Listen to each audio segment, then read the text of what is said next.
उसका हिंदी में भी जो है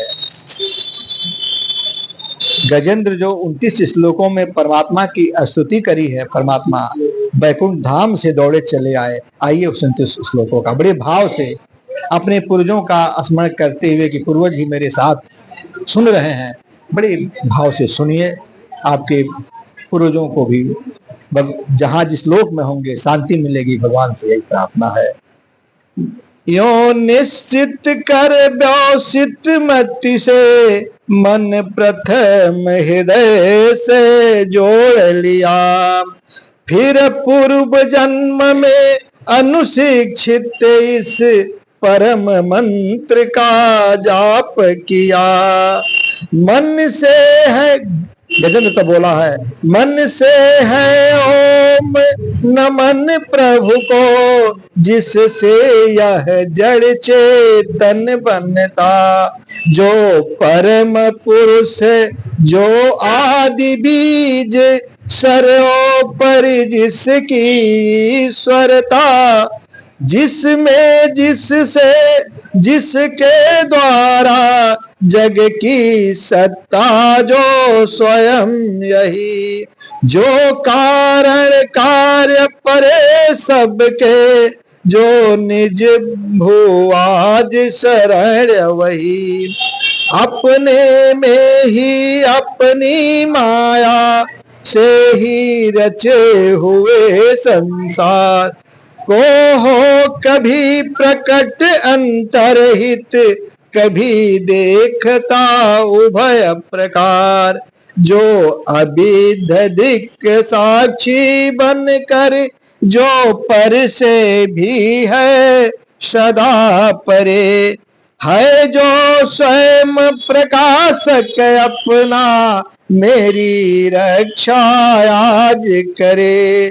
लोक लोक पालों का इन सब के कारण का भी संहार कर देता, संपूर्ण रूप से महाकाल का कठिन कुठार।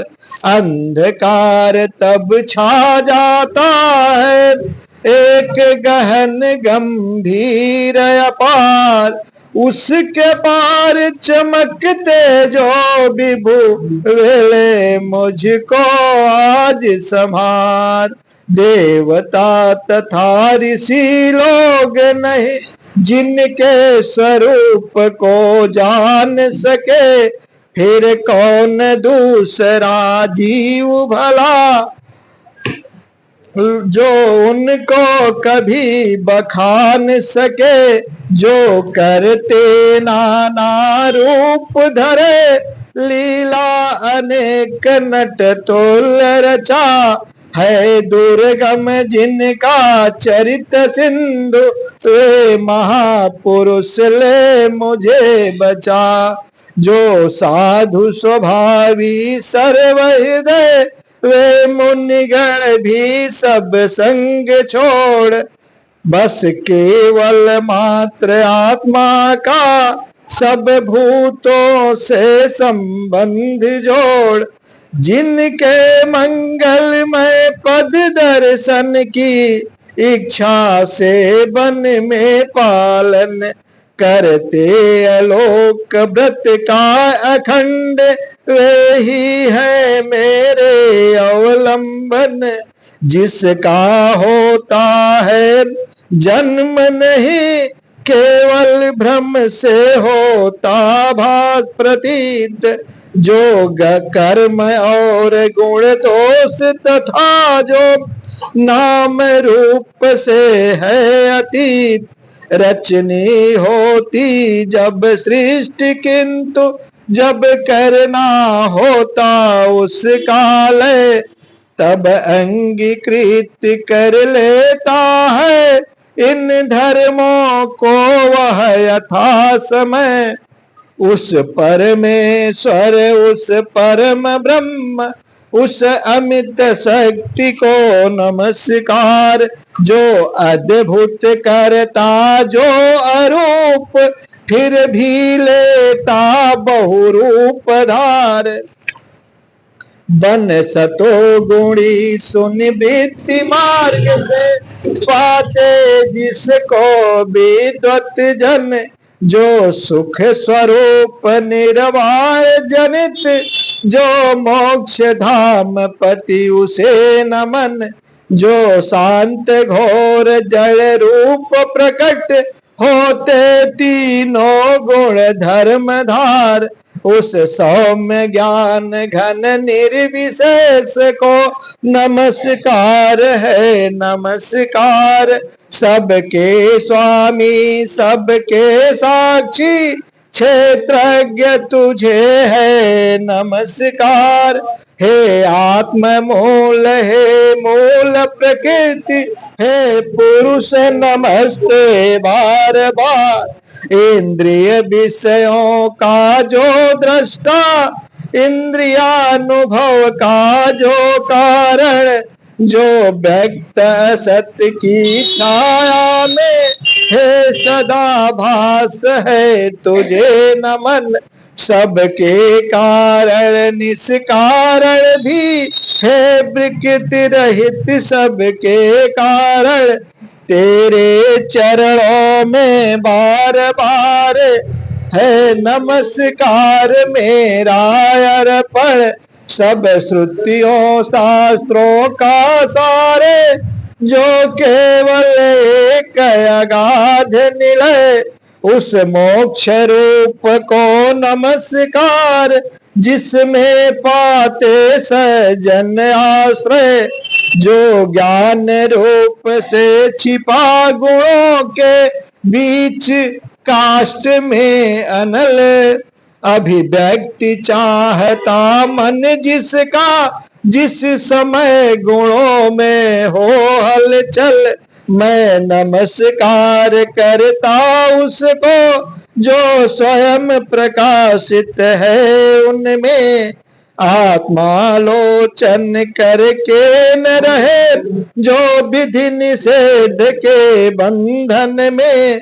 जो मेरे जैसे शरणागत जियो का हरता है बंधन उस मुक्त अमित करुणा वाले आलस्य रहित के लिए नमन। सब जीवों के मन के भीतर जो है प्रतीत प्रत्यक्ष चेतन बन अंतर्जामी हे भगवन हे अपरिछिन्न है तुझे नमन। जिसका मिलना है सहज नहीं उन लोगों को जो सदार में लोगों में धन में मित्रों में अपने में पुत्रों में घर में जो निर्गुण जिसका हृदय बीच जन अनासक्त करते चिंतन।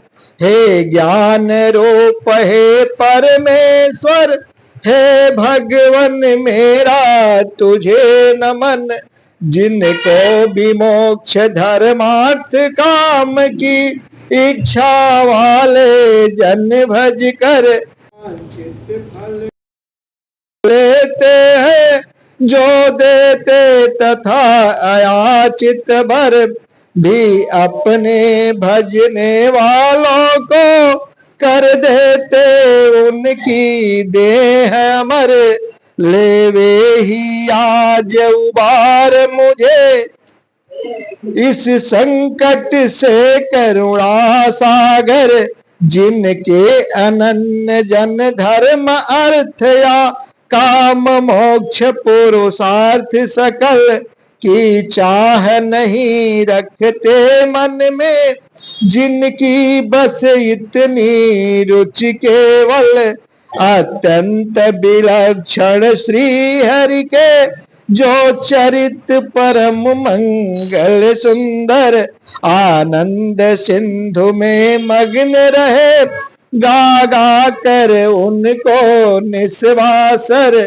जो अविनाशी जो सर्वव्याप्त सबका स्वामी सबके ऊपर अव्यक्त किंतु अध्यात्म मार्ग के पथिकों को जो है गोचर, इंद्रियातीत अति दूर सदृश जो सूक्ष्म तथा जो है अपार, कर कर बखान मैं आज रहा उस आदि पुरुष को ही पुकार।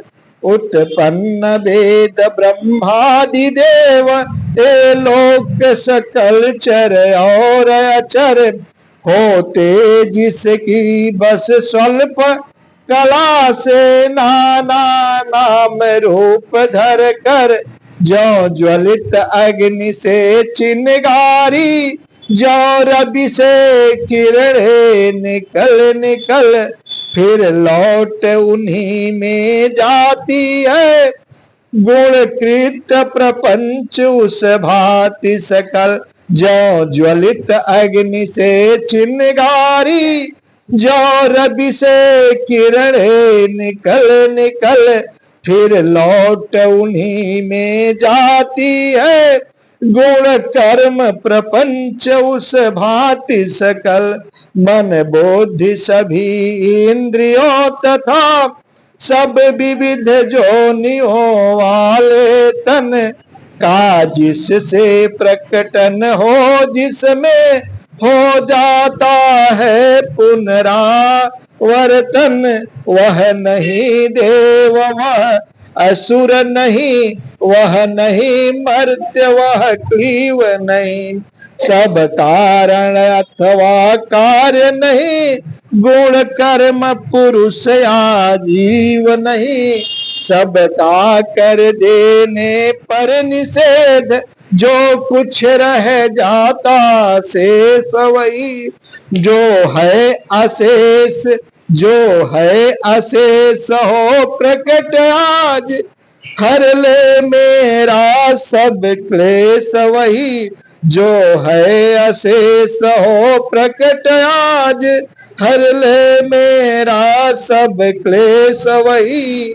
कुछ चाह न जीवित रहने की, जो तम साभित बाहर भीतर, ऐसे इस हाथी, परमात्मा ने कहा है कहो तुमको शरीर प्रदान कर दो, कहा क्या करूंगा इस शरीर को लेकर के, ऐसे इस हाथी के तन को क्या भला करूंगा मैं रख कर, इच्छा इतनी बंधन जिसका सुदृढ़ काल से भी टूटे, आत्मा की जिससे ज्योति ढकी अज्ञान वही मेरा, क्या मांग करता है गजेंद्र, आत्मा की जिससे ज्योति ढकी अज्ञान वही मेरा छूटे, उस विश्व सृजक का अज भी स्वरूप, जग से बाहर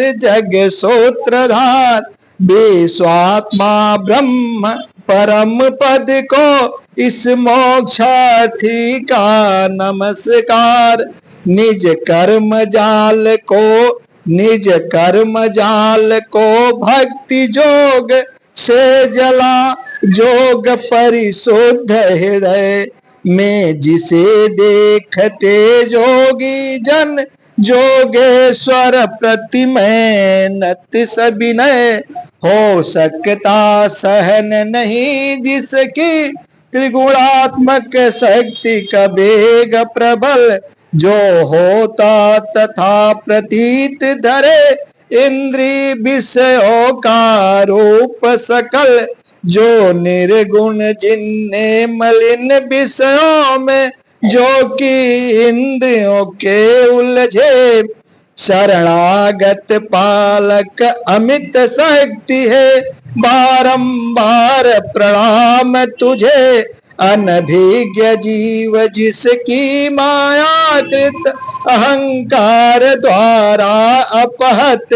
निज आत्मा से मैं उस दुरंत महिमा में प्रभु के शरणागत। इन 29 श्लोकों से गजेंद्र ने जब स्तुति करी तो सुखदेव जी महाराज राजा परीक्षित कहते, हे राजन, यह निराकार बपु भेद रहित की स्तुति गजेंद्र वर्णित सुनकर आकृति विशेष वाले रूपों के अभिमानी ब्रह्मादि अमर आए जब उसके पास नहीं तब श्री हरि जो आत्मा घट घट के होने से सब देव हो गए वहां उस काल प्रकट वे देख उसे इस भांति दुखी उसका यह आर्त स्तव सुनकर मन सी गति वाले पक्षीराज की चढ़े पीठ ऊपर सतवर आ पहुँचे था गजराज जहाँ निज कर में चक्र उठाए थे तब जगन निवास के साथ साथ सुर भी स्तुति करते आए। जब परमात्मा श्री हरि आए तो सारे देवी देवता भी पीछे पीछे दौड़ाए जो पहले गजराज की सुनी तक नहीं। अतिशय बलशाली ग्राह जिसे था पकड़े हुए सरोवर में गजराज देख कर श्री हरि को आसीन गरुड़ पर अंबर में खर चक्र हाथ में लिए हुए वह दुखिया उठा कमर कल कर में हे विश्वबंध प्रभु नमस्कार यह बोल उठा पीड़ित स्वर में पीड़ा में उसको पड़ा देख भगवान अजन्मा पड़े उतर अविलंब गरुण से फिर कृपया झट खींच सरोवर से बाहर कर गज को मकर सहित उसका मुख चक्रधार से चीर दिया।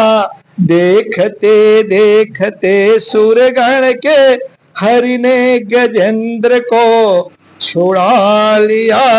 हरि ने गजेंद्र को छुड़ा लिया। बोलिए गजेंद्र मुक्त प्रदाता भगवान श्री हरि की जय हो। इस प्रकार सुखदेव जी महाराज श्रीमद् भागवत गीता महापुराण के अष्टम स्कंद के तृतीय अध्याय में सुनाते हुए सुखदेव जी महाराज से कहते हैं कि इस कथा का जो ब्रह्म मुहूर्त में पाठ करता है उसके घर के पीड़ित लोगों का कष्ट दूर होता है। पूर्वजों को जो जिस लोक में है शांति मिलती है और परमात्मा की कृपा बरसती है और अंत समय में वह जीव परमात्मा के धाम में पहुंचता है। एक बताते हैं सब